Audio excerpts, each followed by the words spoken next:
Number 3 देखना है अपने को, प्रश्नावली 1.4 का। आपको याद होगा कि पाई का एक वृत्त का परिधि मान लीजिए C और व्यास मान लीजिए D। आपने वृत्त के बारे में पढ़ा होगा इसके पहले की क्लास में। वृत्त यानी कि एक सर्कल रहता, इसकी ये रहती त्रिज्या और ये रहता पूरा वृत्त। वृत्त यानी कि गोला। तो इसका अगर अपने को परिमाप चाहिए, परिमाप बोलो या परिधि बोलो, ये पढ़ा होगा अगर, तो ये रहती है 2πr।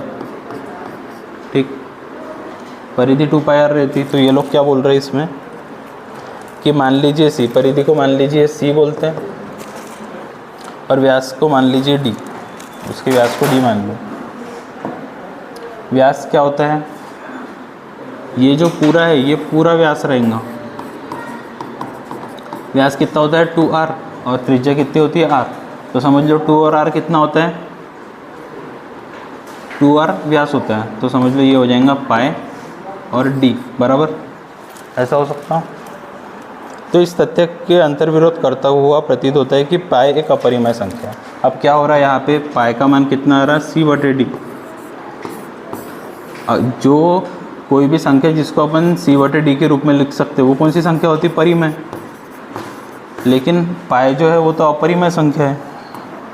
तो ये थोड़ा सा अंतर्विरोध टाइप नहीं लग रहा आपको कि पाई मैंने आपको बताया था कि अपरिमेय है, लेकिन पाई तो C/D के रूप में आता है और वो परिमेय होता है, ऐसा क्यों हो रहा। तो ये अंतर्विरोध है कि नहीं बोलते, इस अंतर्विरोध का निराकरण कीजिए। तो इसमें क्या बोलेंगे, इसमें कोई अंतर्विरोध नहीं है, क्योंकि जो पाई = C/D होता है ना, इसमें से ये क्या है, त्रिज्या या फिर व्यास बोलेंगे इसको, व्यास, और ये जो है वो परिधि है। तो व्यास जो मापने के लिए अपन स्केल लेते, जैसे कि ये वृत्त था, वृत्त को तोड़ के मैंने ऐसा अगर रख दिया, परिधि को अपन ऐसा तोड़ सकते ना। समझ लो एक रिंग है अपने को पास और रिंग को मैंने यहाँ से बीच से तोड़ के ऐसी रख दी, तो यहाँ से यहाँ तक जो रहेगा परिधि रहेगा। परिधि को अगर अपने को मापना है तो कैसे मापेंगे, अपन स्केल से मापेंगे, स्केल को ऐसा रखेंगे बराबर।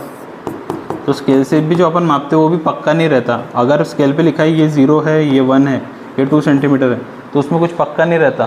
स्केल भी अपने को पक्का मान नहीं बताती। तो अपन क्या बोल सकते हैं इसमें,